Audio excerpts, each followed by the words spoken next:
కలుగును గాక. Heavenly light ministries global prayer tower ఆధ్వర్యంలో జరుగుతున్న ఉదయకాలపు క్విజ్ ప్రోగ్రామ్ కు మిమ్మల్ని అందరినీ ప్రేమపూర్వకంగా ఆహ్వానిస్తున్నాను.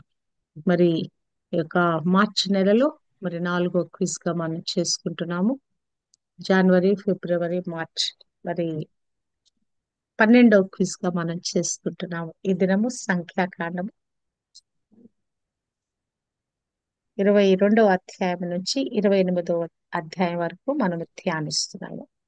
మొట్టమొదటి ప్రశ్న దివ్యాకు వెళ్తుంది. దివ్య తర్వాత జాస్మిన్ గారు, మంజుల గారు, సువర్ణ వీరి నలుగురు కూడా పార్టిసిపేట్ చేస్తున్నారు. మరి ఈ సీక్వెన్స్ లో క్వశ్చన్స్ అడగబడతాయి. ప్రథమ ఫలముల పండగకు మరో పేరేంటి? ఆ రోజు ఏమి చేయవలను, ఏమి చేయకూడదు, ఏమి అర్పింపవలను, ఆ అర్పణలు ఎలా ఉండవలను? ప్రథమ ఫలముల పండుగకు మరో పేరేమి? స్క్రీన్ మీద కనిపిస్తుందండి. కనిపిస్తుంది అక్క, కనిపిస్తుంది. ఓకే. ప్రథమ ఫలముల పండుగకు మరో పేరేమి? ఆ రోజు ఏమి చేయవలను, ఏమి చేయకూడదు, ఏమి అర్పించాలి, అర్పణలు ఎలా ఉండాలి? నెక్స్ట్ జాస్మిన్ గారు. అక్క 28వ అధ్యాయం దీన్ని 26వ వచనం 28, 26లో వారముల పండగ అంటారు. యెహోవాకు కొత్త పంటలో నైవేద్యం తెచ్చినప్పుడు మీరు పరిశుద్ధ సంఘంగా కూడవలెను. జీవనోపాధి పనులు చేయకూడదు. దహన బలిగా మీరు 2 కోడెదూడలను, 1 పొట్టేలును, 7 మగ గొర్రెలను నైవేద్యంగా ప్రతి కోడెతో ఇవన్నీ ఉన్నాయక్క. ప్రతి ఓకే, ఓకే. పొట్టేలుతో 2 బలిగా. 31 వరకు ఉంది. అదే, ముప్పై అవును, ఒకటి వరకు 26 నుంచి అంటే 6 నుంచి ప్రాముఖ్యత 31 వరకు ఏంటంటే జీవనోపాధి అయిన పని ఏమి చేయకూడదు. ఇంకా చేయకూడదు. అర్పించవలసిన అది తర్వాత దహన మేక బలి పిల్లలను అర్పించాలి. అర్పించాలి. ఓకే, పాప గుడ్. నెక్స్ట్ పరిహారార్థం క్వశ్చన్ కూడా టు అర్పించాలి. Okay, next question to jasmine గారు.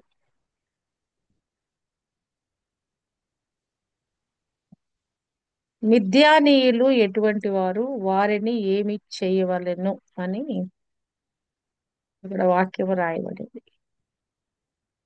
మిద్యానీయులు ఎటువంటి వారు? వారిని ఏమి చేయవలెను?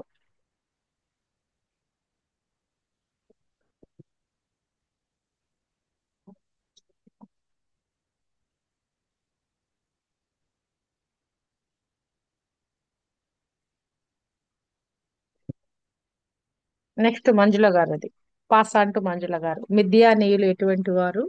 వారిని ఏమి చేయవలెను?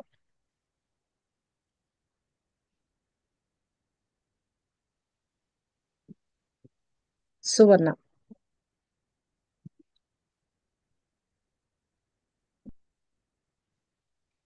అమ్మా నేను చెప్తున్నాను.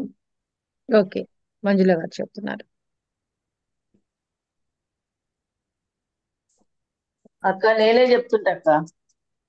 చెప్పండి. నాకు రెఫరెన్స్ దొరకక ఆ ఓకే, 25, చెప్పండి. 16లో తమ తంత్రముల వలన మీకు బాధకులై ఉన్నారు మిద్యానీయులు. 25, 16లో యెహోవా మోషేతో చెప్తాడు, వారిని బాధ పెట్టి హతం చేయుడి. వారు తంత్రములు చేసి పెయ్యూరు సంతతిలో 25, 16 నుంచి 18 వరకు ఉంది అక్క. Yes, hallelujah. Okay, next question to Manjula గారు.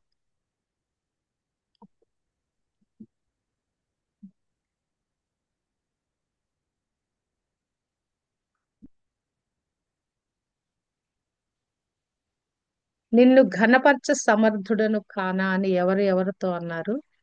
ఎవరికి మరి ఎటువంటి శక్తి కలదు? నిన్ను ఘనపరచ సమర్థుడను కానా అని ఎవరితో అన్నారు? ఎవరికి ఎటువంటి శక్తి కలదు?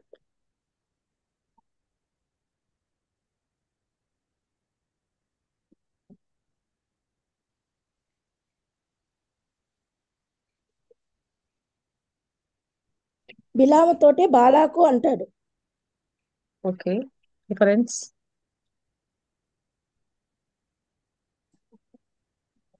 అక్క నేను చెప్పేదా? చెప్పండి నెక్స్ట్. 22:37 అక్క. ఓకే.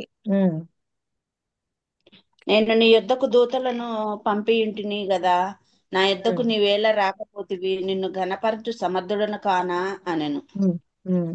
నెక్స్ట్ క్వశ్చన్, శక్తి గలదా? 20:38 కూడా. ఏదైనా చెప్పుటకు నాకు శక్తి కలదా? దేవుడు నా నోట పలికించు మాటే పలికెదనని బాలాకుతో చెప్పాను. నేను బాలాగుతో చెప్పాను. ఓకే, ఇప్పుడు next question to soul.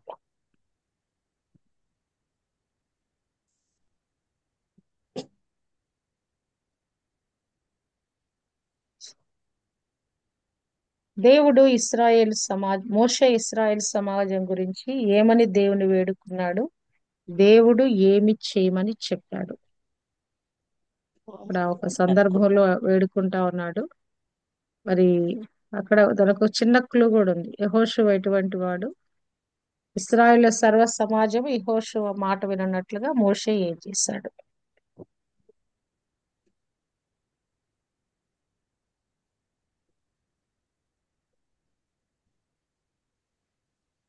Pass on to దివ్య.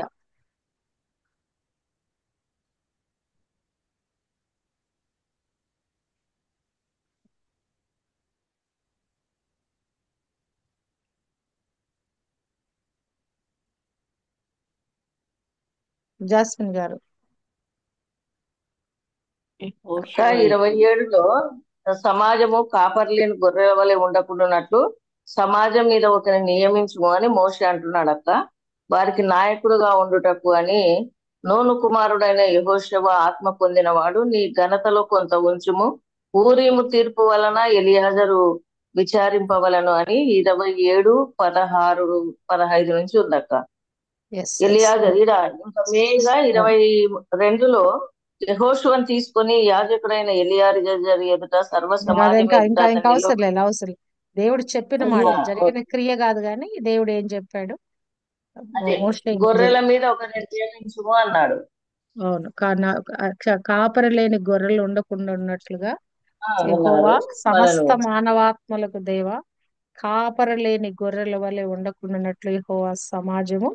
అంతే. మన అక్కడ ఏం చెప్పాడంటే అప్పటికి మోషేని ఒకరిని ఇక నియమించుము. మరణానికి రెడీ కమ్మంటాడు. రెడీ కమ్మని చెప్పిన తర్వాత ఇక ఎవరు అవును లేకపోతే వీళ్ళు చెదిరిపోతారు గనక వారికి నాయకుడు కావాలి. ఆ నాయకుడికి ఎలా ఉండాలి? సమర్థుడుగా ఉండాలని, అంతేకాకుండా అతడు ఆత్మ పొందిన వాడుగా ఉన్నాడని ఇక్కడ రాయబడింది. యెహోషువ ఆత్మ పొందిన వాడుగా ఉన్నాడని రాయబడింది. ఓకే, నెక్స్ట్ క్వశ్చన్ టు సోన తర్వాత దివ్య.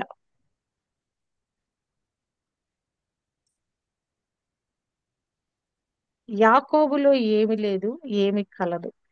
యాకోబులో ఏమి లేదు, ఏమి కలదు? వారికి ఏమేమి తెలియ చెప్పబడును?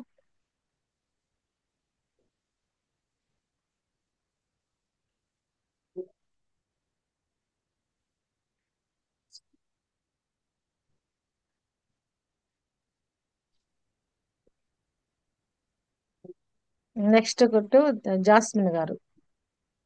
అక్క 23లో 23-21 ఏ దోషం కనుగొనలేదు, ఏ వంకరతనం చూడలేదు, యెహోవా అతనికి తోడై ఉన్నాడు, గురుపోతు వేగం ఉంది, మంత్రం లేదు, ఇశ్రాయేల్లో శకునం లేదు.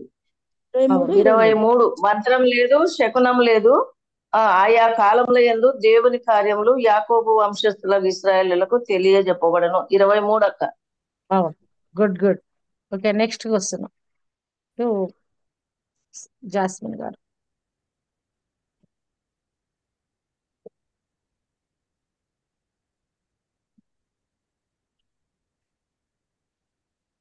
లేవీయులు ఎంతమంది? ఏ ప్రాయము మొదలుకొని లెక్కింపబడ్డారు? వారు ఎవరిలో లెక్కింపబడిన వారు? వారు ఎన్నిసార్లు లెక్కింపబడ్డారు? మొదటిసారి లెక్కింపబడిన వారిలో ఎవరెవరు మిగిలారు? లేవీల్ని లెక్కేశారు. లెక్కేస్తే ఒక లెక్క వచ్చింది. ఏ ప్రాయం మొదలుకొని లెక్కింపబడ్డారు? అక్క ఇది 26వ అధ్యాయము 62వ వచనంలో నెల మొదలుకొని పై ప్రాయంలో లెక్కింపబడిన వారందరూ 23,000 మంది. వారు ఇశ్రాయేలులో లెక్కింపబడిన వారు కారు. ఇశ్రాయేలులో వారికి స్వాస్థ్యం లేదు. తర్వాత అదే మోషే యెహోషువ తప్ప అని ఉందట ఇక్కడ. ఎన్నిసార్లు లెక్కింపబడ్డారని ప్రశ్న ఉంది దీంట్లో.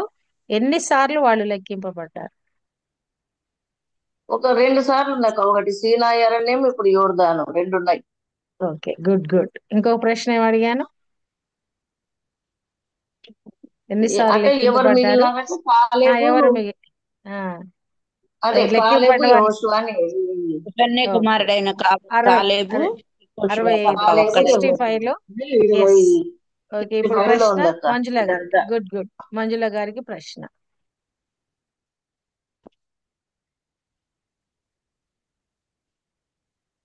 కడపటి దినములలో ఇశ్రాయేలు జనులు మోయాబు జనులకేమి చేయబోతున్నారు? ఏమి ఉదయించును, ఏమి లేచును, ఏమి పుట్టును? ఇశ్రాయేలు జనులు మోయాబు జనులకేమి చేయబోతున్నారు కడపటి దినాలలో? ఇది ఆ 24 ఇశ్రాయేల్ అధ్యాయం. చూడండి, 24. 24 అధ్యాయం. ఆ, ఓ, నక్షత్రం యాకోబులో ఉదయించును, రాజదండం ఇశ్రాయేలు నుండి లేచును, అది ఉమ్, మోయాబు ప్రాంతమును ఉమ్. కలహవీరులందరినీ నాశనము నాశనం చేయి. చేయు. 24. మరి ఇక్కడ అంత్య దినాల్లో ఏం జరుగుద్దో రమ్మని చెప్పి ఇక్కడ చెప్తా ఉన్నాడు. 19 కూడా చదవాలి మనం. మనం 18, 19 కూడా చూస్తే, శత్రువులు అమాలి ఇశ్రాయేలునకు శత్రువులు స్వాధీనపరచబడతారు. యాకోబు సంతానమున ఏలిక పుట్టును, అతడు పట్టణంలోని శేషమును 14 నశి 14 కూడా మెన్షన్ చేయాలక్క. కడపటి దినముల్లో 14 ఉంది, అదే 24, 14 14 కూడా. నుంచి 19 వరకు మెన్షన్ చేయాలి. ప్రశ్న సువర్ణకి ఇప్పుడు.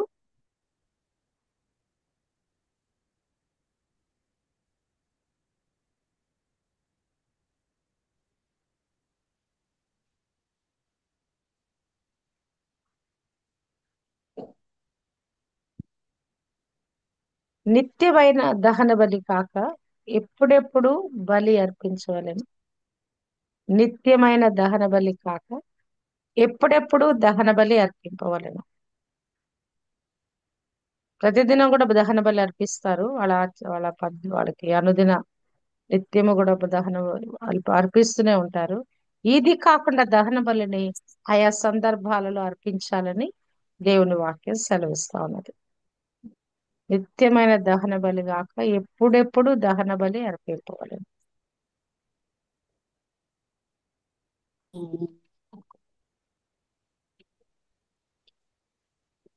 నిత్యమైన దహన బలి. నేను చెప్పనా అంటే ఓకే, దివ్య చెప్తుంది. 28వ అధ్యాయము ఆన్సర్ కూడా పెట్టేసి ఉమ్, 16 ఆన్సర్ 30 కూడా పెట్టినారక్క. నుండి 16. ఆన్సర్ పెట్టాను. అయ్యో, ఆన్సర్ పెట్టాను. ఓకే ఓకే ఓకే, చెప్పమ్మా. యెహోవాకు పస్కా పండుగ. మా ఆ నెల 16 వచ్చినవా? 16 వచ్చినం కాదు. నిత్యం అనే దహన బలి కాక ఎప్పుడెప్పుడు దహన బలి అర్పించాలి. 28వ అధ్యాయం కరెక్టే కానీ 16 వచ్చినం కాదు. 39 అక్క. 19 కాదమ్మా, ఆంటీ. 9వ 19వ వచనంలో అక్క మనం నేను చూస్తే. చెప్తాక. చెప్పండి. 9వ వచనము 27వ అక్క వచనం. ఆన్సర్ నేను చెప్తాక. చెప్పండి. ఒకటి విశ్రాంతి దినమున ఒకటి, నెలకు మొదటి దినమున ఒకటి, మొదటి అవును, నెల 14 దినం ఒకటి, ప్రథమ ఫలములు వారముల పండగ, ఇన్ని అవును, ఉన్నాయక్క. అవునవును. ఇవన్నీ కూడా దహన బలి అయితే మూడే ఉంది. ఒకటి విశ్రాంతి దినం ఒకటి ఉంది, 9వ వచనము. నెలకు తర్వాత నెలకు నెలకు నెలకు మొదటి తర్వాత దినం ఉందక్క. 11వ వచనంలో మొదటి నెల మరి 14వ దినం ఉంది. అది అది ప్రథమ అది అది ఫలము వేరు. పస్కా పండుగ అది వేరు. ఇది నెల నెల ప్రథమ ఫలము. మొదటి మొదటి దినాన్ని ఉంది. నిత్యమైన దహన బలి గాక విశ్రాంతి దినాన్ని అవును. అర్పించాలని ఉంది. అది దహన బలి లే గురించి. మొదటి నెల మిగతా 14వ దినం కూడా అక్క. 14వ అదే. దినం కూడా అర్పించాలి. అంటే ఇన్ని ఉన్నాయి. ఓకే ఓకే, నెక్స్ట్ ప్రశ్నకి వెళ్దాం. ఇందాక ప్రశ్న ఎవరికి వేసాము? సువర్ణకి వేసినట్టున్నాం. నెక్స్ట్ ప్రశ్న అవునక్క. దివ్యాకి. దేవుడు ఇశ్రాయేలును ఎందుకు నశింప చేయలేదు? ఎవరితో సమాధాన నిబంధన చేసుకొని ఉన్నాడు? ఇశ్రాయేలుని నశింప చేయలేదట ఆయన ఒక కారణం చేత. అంతేకాకుండా వారితో సమాధాన నిబంధన ఉన్నాడట. ఎవరితో చేశాడు? ఎందుకు ఇశ్రాయేలును నశింప చేయలేదు? వాళ్ళు చాలా తిరుగుబాటు చేస్తున్నారు, చాలా కోపం తెప్పిస్తున్నారు దేవునికి. కానీ ఆయన నశింపజేయకుండా ఒక సందర్భంలో నాశనాన్ని ఆపివేస్తాడు. ఇక్కడ ఒక వ్యక్తిని ఆయన సమాధాన పరుస్తాడు, నిబంధన చేస్తాడు ఆ వ్యక్తితోటి. ఎవరో వ్యక్తి.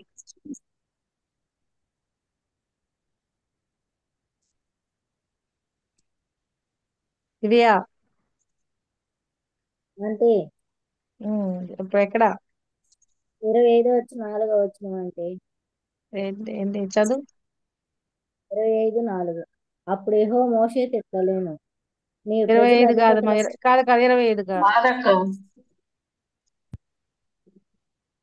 25:4 కాదు, 25 కరెక్టే గాని అక్క అక్క స్త్రీ 4 అయితే కాదు. ఇశ్రాయేలును ఎందుకు నశింప చేయలేదు? అది నేను అడుగుతున్నాను. ఎందుకు నశింప చేయలేదు? 11 అంటే ఎస్, వారి కరెక్ట్. ఓర్వలేని తాను ఓర్పలేకపోవట వలన ఇశ్రాయేలు మీద నుండి నా కోపం మళ్లించెను గనుక నేను ఓర్వలేక నశింప చేయలేదు. మరి ఎవరితో నిబంధన చేశాడు? ఫినెహాసు. ఫీనెహాస్తో నా సమాధాన ఫీనెహాస్తో నిబంధన నిబంధన. చేసి ఉన్నాడు. ఫీనెహాస్ అనే పదం 10వ వచనంలో ఉంది. ఫీనెహాస్తో 12వ వచనంలో సమాధాన నిబంధన చేసిన 12వ వచనం. Good good. ఇప్పుడు ప్రశ్న జాస్మిన్ సామ్ గారికి. నిశ్చయముగా ఎవరు చంపబడతారు? ఎవరి ప్రాణం రక్షింపబడుతుంది? కారణం ఏంటి?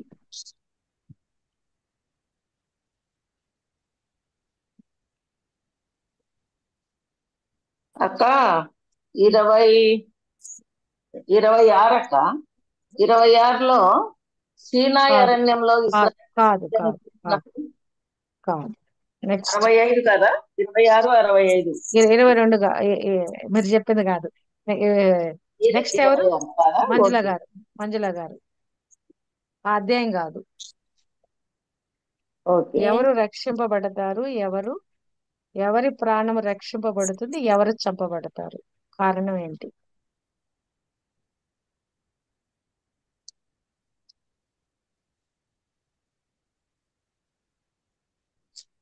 నెక్స్ట్ సువర్ణ. మంజుల గారు, సువర్ణ, దివ్య, ఎవరైనా చెప్పండి.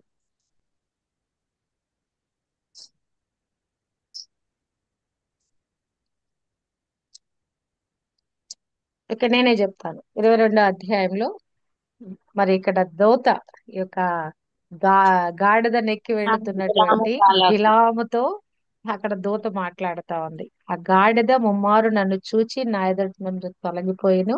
అది నా ఎదుటి నుండి తొలగని ఎడల నిశ్చయముగా నేను ఇప్పుడే నిన్ను చంపి దాని ప్రాణం రక్షించు. ఏంటి కారణం ఏంటంటే పైన 32 వచనంలో మరి ముమ్మారు నీ గాడిదని వేల కొట్టితివి, ఇదిగో నా ఎదుట నీ నడత విపరీతమైనది కనుక నేను నీకు విరోధనై బయలుదేరి వచ్చితిని అని చెప్తా ఉన్నా. ఇప్పుడు ప్రశ్న మంజుల గారికి.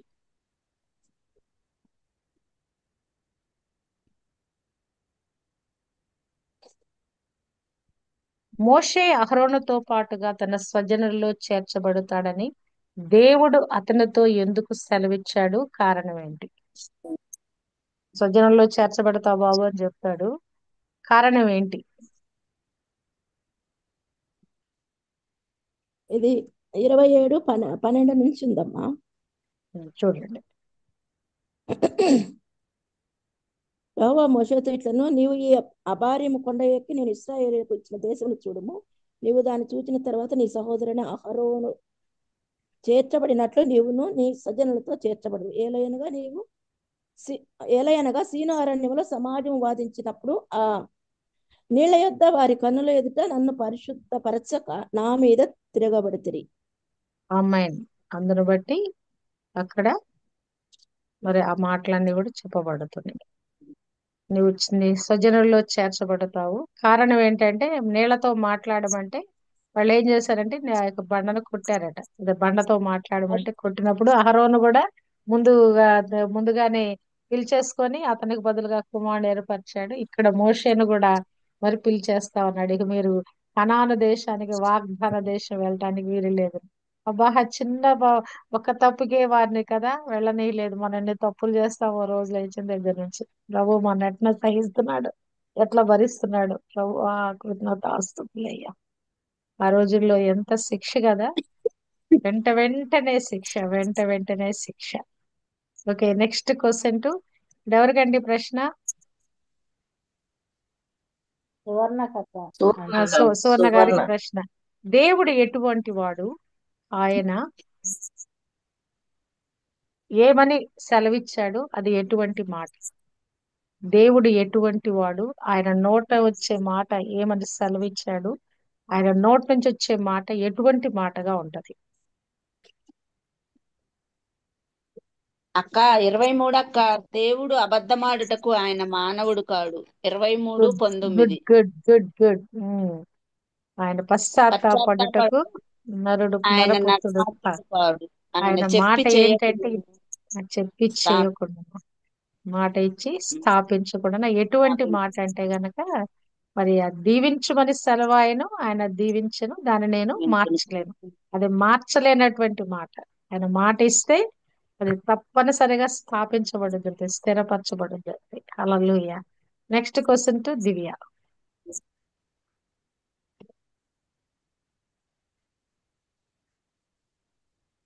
అమ్రాము ఎవరు? అతని తండ్రి పేరు, భార్య పేరు, పిల్లల పేరు. పిల్లలు ఎవరు? ఆ పిల్లల్లో ఎవరు చనిపోయారు? ఎందుకు చనిపోయారు? అమ్రాము ఎవరు? అతని తండ్రి, భార్య, పిల్లలు ఎవరు? ఆ పిల్లల్లో ఎవరు చనిపోయారు? ఎందుకు చనిపోయారు?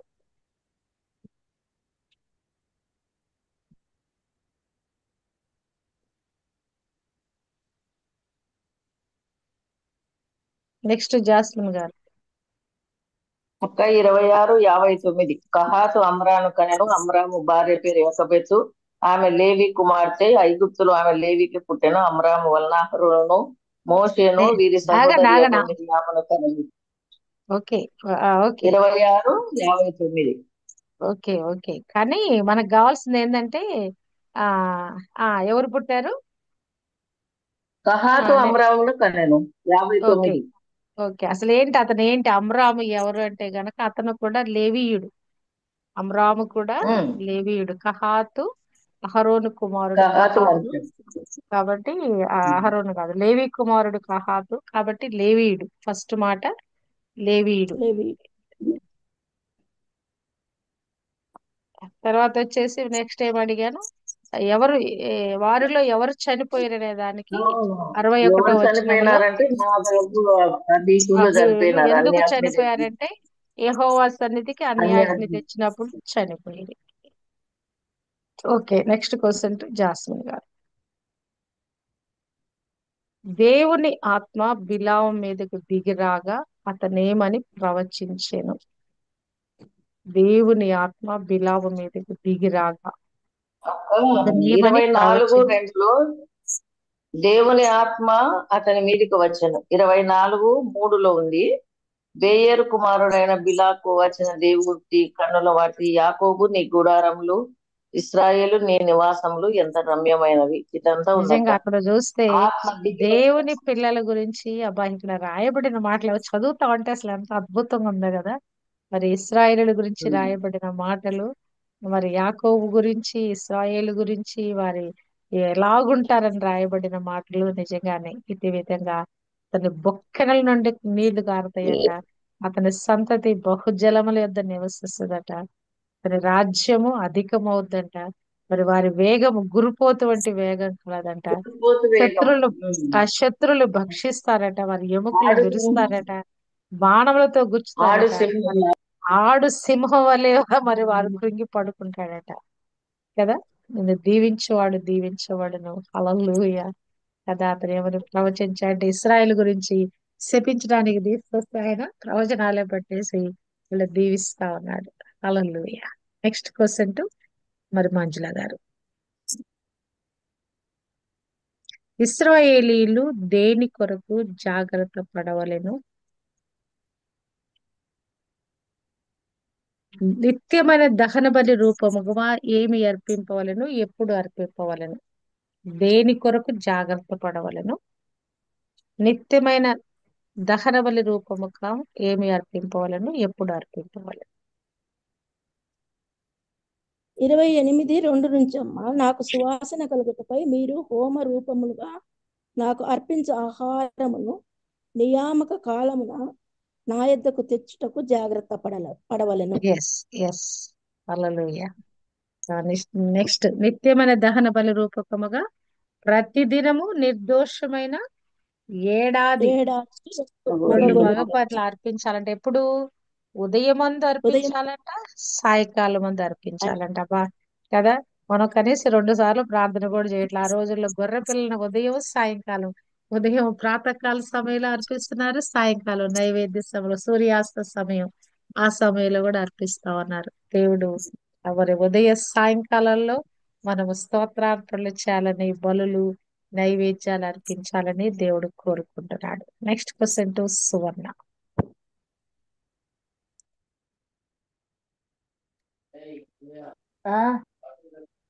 అమ్మా నీ ఫోన్ మ్యూట్ లో పెట్టరా.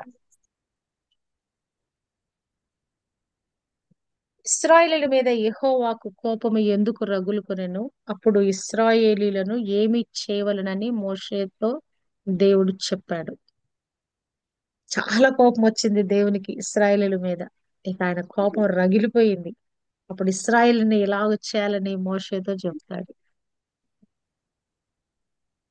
సువర్ణ. అక్క యెహోవా కోపం రగిలిందంట. ఎందుకు? అది కారణం ఏంటి?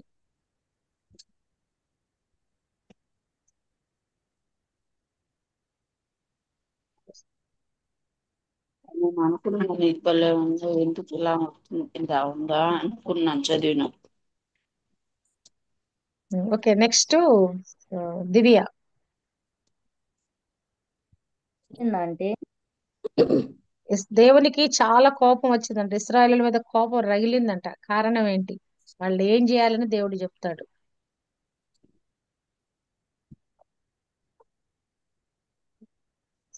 జాస్మిన్ గారు.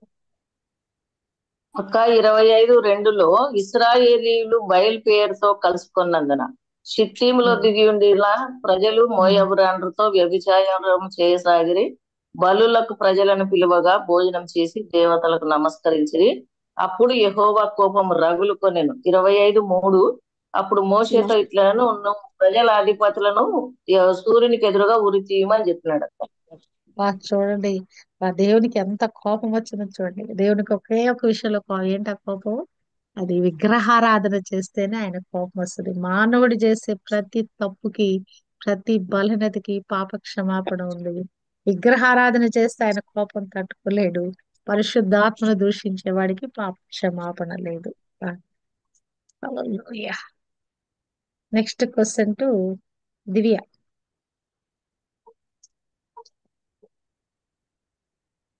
ఎవరు దీవించబడతారు, ఎవరు శపించబడతారు? ఎవరు దీవించబడతారు, ఎవరు శపించబడతారు?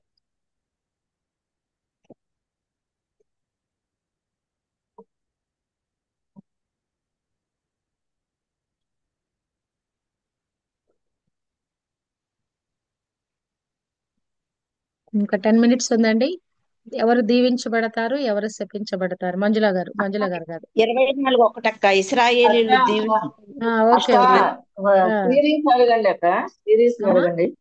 ఏంటది? ఇప్పుడు దివ్య ప్రశ్న కదా, నెక్స్ట్ దివ్య తర్వాత దివ్యకు ప్రశ్న. జాస్మిన్ గారికి రావాలి. జాస్మిన్ గారు చెప్పండి. నిన్ను దీవించువాడు దీవించబడును. 24:9 నిన్ను శపించువాడు శపింపబడును. 24లో ఉందా?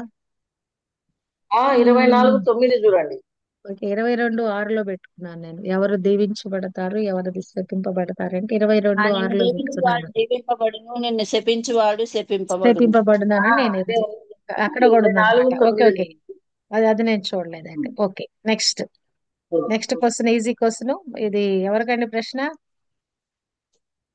దివ్య తర్వాత మీకండి, జాస్మిన్ గారు. సెలోహెహాదు కుమార్తెల పేర్లు ఏమిటి? వారి తండ్రి ఎలా చనిపోయాడు? 27లో ఉందక్క. గిలాదు మనుమడు, మాకీరు మనుమడు పెహారు. సెలోపెహదు కుమార్తెలు మహలా, నోయ, హోగ్లా, మిల్కా, తిర్సా అన్నవి. ఈ ఆడపిల్లలు ఏమంటారంటే, మా తండ్రి అరణ్యంలో మరణమాయను, పూర్వపు సమూహంలో లేడు, తన పాపమును బట్టి మృతి పొందాను. 27:3 చెప్తారు. ఓకే, మంజుల గారికి ప్రశ్న ఇప్పుడు. ఓకే, మంజుల గారికి ప్రశ్న. మీరు క్వశ్చన్స్ పెడుతున్నారు, ఆన్సర్ పెడుతున్నారు. అవునా? ఓకే, ఆన్సర్ ఎవరిని లెక్క ఓకే, ఎవరిని లెక్క పెట్టగలరు? ఆన్సర్ వచ్చేస్తుందా? ఓకే, ఎవరిని లెక్క పెట్టగలరు? ఎవరిని లెక్క పెట్టగలరు? అటువంటి మరణము నాకు లభించును గాక అని ఎవరన్నారు? ఎవరిని లెక్క పెట్టగలరు? అటువంటి మరణము నాకు లభించును గాక అని ఎవరన్నారు? ఇది బిలాం అన్నాడమ్మా. ఓకే, ఎక్కడ వాక్యం? 10 అమ్మా, 23:10. యాకోబు 23. రేణువులను ఎవరు లెక్కించెదరు? ఇశ్రాయేలు 4వ పాలను ఎవరు లెక్క పెట్టగలరు? నీతిమంతుల మరణం వంటి మరణము నాకు లభించును గాక, నా అంత్యదశ వారి అంతము వంటి దగును గాక అని. ఆమేన్. ఇప్పుడు ప్రశ్న సువర్ణకి. ఇశ్రాయేలీలో లెక్కింపబడిన వారు ఎంతమంది? ఈ స్వాస్థ్యము ఏ ఏ లెక్క చొప్పున ఇవ్వాలను? ఎలా ఆ భూమిని పంచిపెట్టవలను? వారికి స్వాస్థ్యం పంచిపెట్టేటప్పుడు ఒక లెక్క ప్రకారం ఇచ్చారు. ఆ భూమిని పంచిపెట్టారు. మరి వారందరినీ కూడా లెక్కించారు. ఎలా లెక్కించారు? లెక్కించినప్పుడు వాళ్ళు ఎంతమంది ఇశ్రాయేలు మొత్తం సంఖ్య? ఏ లెక్క చొప్పున ఆ స్వాస్థ్యాన్ని పంచిపెట్టారు? ఆ భూమిని పంచిపెట్టారు.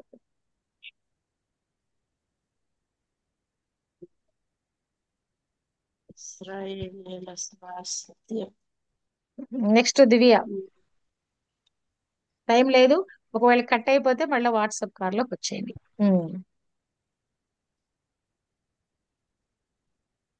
జాస్మిన్ గారు. ఇంకా 26:51లో ఇస్రాయేలీలో లెక్కింపబడినారు 6,01,730 మంది. ఎక్కువ మందికి ఎక్కువ స్వాస్థ్యము, తక్కువ మందికి తక్కువ స్వాస్థ్యం ఇవ్వవలను. చీట్లు వేసి భూమిని పంచిపెట్టవలను. పితరుల గోత్రం జనసంఖ్య చొప్పున స్వాస్థ్యం పొందవలెను. 52 గుడ్ అమ్మా. గుడ్ అమ్మా. 52 వీరి కరెక్ట్ పేర్ల కరెక్ట్. లెక్క చొప్పున 51 నుంచి 56 వరకు లెక్క. 52 కూడా. Okay okay. నెక్స్ట్ ప్రశ్న మంజుల. నేను 56 వరకు అంటున్నా. 56 ఓకే వరకు. ఓకే. ఇప్పుడు ప్రశ్న జాస్మిన్ గారిదా? దివ్య, అది ఎవరిదమ్మా ఈ ప్రశ్న? ఇప్పుడు ఎవరిది? ఫర్గాట్. నాకేసామంటే ఇప్పుడు జాస్మి గారికి. దివ్య. ఎవరు ఎవరు భయపడిరి, ఎవరు జంకిరి, ఎవరు ఎలా నాకి వేస్తారు? ఎవరు భయపడిరి, ఎవరు జంకిరి, ఎవరు ఎలా నాకి వేస్తారు? అక్క 22వ అధ్యాయంలో విస్తారముగా ఉన్నందున మోయాబీయులు వారిని చూసి మిక్కిలి భయపడిరి. మోయాబీయులు ఇశ్రాయేలీలకు జంకిరి. ఎద్దు బీటి పచ్చిక నాకి వేయినట్లు ఈ జన సమూహం మన చుట్టూ ఉన్నది, యావత్తును ఇప్పుడు నాకి వేయినది. 22:3-4. ఓకే, ఇప్పుడు ప్రశ్న మంజుల గారికి. ఏ గోత్రము వారు మృతి పొందారు? ఆ గోత్రపు పెద్దలెవరు? వ్రాయబడిన వారి సంఖ్య చొప్పున ఆ గోత్రపు వారు ఎంతమంది? ఒక గోత్రంలోని వారు మరి మృతి చెందారు అని రాయబడింది అక్కడ. వాళ్ళ ఆ గోత్రం గురించి రాయబడుతూ వారు మృతి చెందారు అని రాయబడింది. ఆ గోత్రపు పెద్దలుగా ఎవరున్నారు? వ్రాయబడిన వారి సంఖ్య చొప్పున ఆ గోత్రపు వారు ఎంతమంది? అమ్మా యూదాలోనమ్మా. ఓకే. 26:19 నుంచి యూదా కుమారులు ఏరును ఓనాను కానాను దేశం మృతి పొందిరి. Okay okay. వారు ఎంతమంది అంటే గనక చదవండి. ఆ కింద వరకు అదంతా ఓకే, 23 వరకు ఎంతమంది? 76,500 మంది అక్క. 22లో ఓకే ఉంది. 26, ఓకే. 28. నెక్స్ట్ ప్రశ్న సువర్ణకి. ఎవరు ఎవరిని భయపెట్టవలను అన్నారు? వారు ఎటువంటి వారు? ఎవరు ఎవరిని భయపెట్టవలను అన్నారు? వారు ఎటువంటి వారు?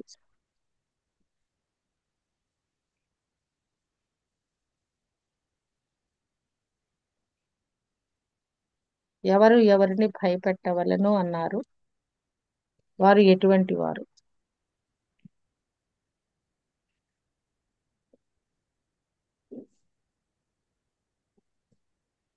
జాస్మిన్ గారు. దివ్య. బాలాకంట అక్క దివ్య. దివ్య చెప్పినాక నేను ఒకవేళ చెప్పమంటే చెప్తా. చెప్పేసేయండి టైం లేదు. మోషేట 23:23లో రమ్ము నా నిమిత్తం యాకోబును శపింపుము, రమ్ము ఇశ్రాయేలును భయపెట్టవలనని మా ఉమ్, బిలాము బాలాకు పిలిచినాడని చెప్తున్నాడు. ఏమని శపింపగలను? దేవుడు శపింపలేదే.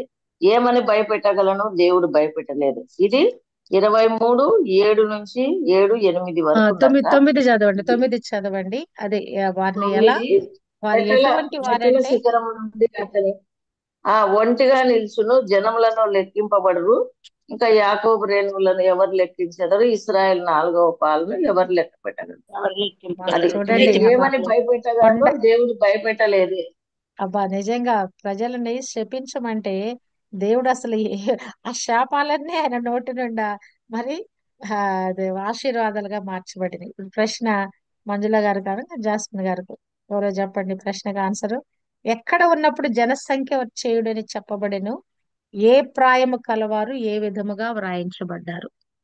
జనసంఖ్య చేయమని చెప్పబడింది, ఏ ప్రాయము కలవారు ఏ విధముగా వ్రాయించబడ్డారు? ఇంకా నేనేనా? మీరు కాదు, మంజుల.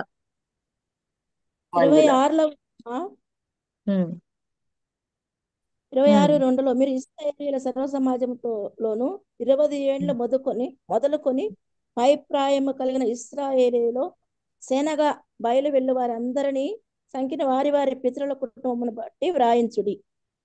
హల్లెలూయా. ఓకే, ఆఖరి ప్రశ్న ఇది. అంటే రిఫరెన్స్ కాదు కానీ ఇది ఆఖరి ప్రశ్న ఏంటంటే ఎవరైనా చెప్పొచ్చు. బిలాము ఎన్నిసార్లు బలి అర్పించాడు, దేనితో ఎలా అర్పించాడు, అతని ఉద్దేశం ఏంటి, దేవుని ప్రతిస్పందన ఏంటి, అతను ఏ ఉద్దేశంతో బలులు అర్పిస్తూ వచ్చాడు, దేవుడు దానికి ఏమని ప్రతిస్పందించాడు? ఇది జనరల్ క్వశ్చన్. అక్క నేను ఎన్నిసార్లు ఆయన చెప్తాను. బలి? మూడు ఉమ్, మూడు సార్లు మూడు ప్లేస్లు ఓకే, అక్క. సరే, ఇంకా కిర్యోతు హత్యోకు ఒకటి, కావరి వానపురం ఒకటి, ఎడారిలో ఒకటి, 7 ఓకే, చోట్ల ఒక్కొక్క చోట. అంటే 21 బలిపీఠాలు, 21 కోడెలు, 21 మేకలు, పొట్టేలు. Okay, sorry, okay. ఏ ఉద్దేశంతో ఆయన చేశాడు? ఇస్రాయేలుని ఇశ్రాయేలు శపించటానికి ఆయన చేశాడు కానీ ఇజ్రాయేలును దేనికి? ఆ శపించడానికి కానీ ఇప్పుడు దేవుడి ప్రతిస్పందన ఏంటంటే శపించటానికి బదులు దేవుని దేవుడు ఇస్రాయేలు శపించడానికి దీవించింది. బదులుగా వారిని ఆశీర్వదించటానికి బిలామును ఉపయోగిస్తాడు. హల్లెలూయా కదా. దేవుడు మన మీద ఎవరు విరోధులు మన మీద శాపాలు పెట్టాలని చూసిన అవన్నీ కూడా మన మీద ఆశీర్వాదాలుగా మార్చి వేస్తున్నాడు. హల్లెలూయా. దేవునికి మహిమ కలుగును గాక. ఇప్పుడు మరలా నేను వాట్సాప్ కాల్ చేస్తున్నానండి. ఆ వాట్సాప్ కాల్కి వచ్చేయండి. ఇక టైం అయిపోయింది, వాట్సాప్ కాల్కి వచ్చేయండి.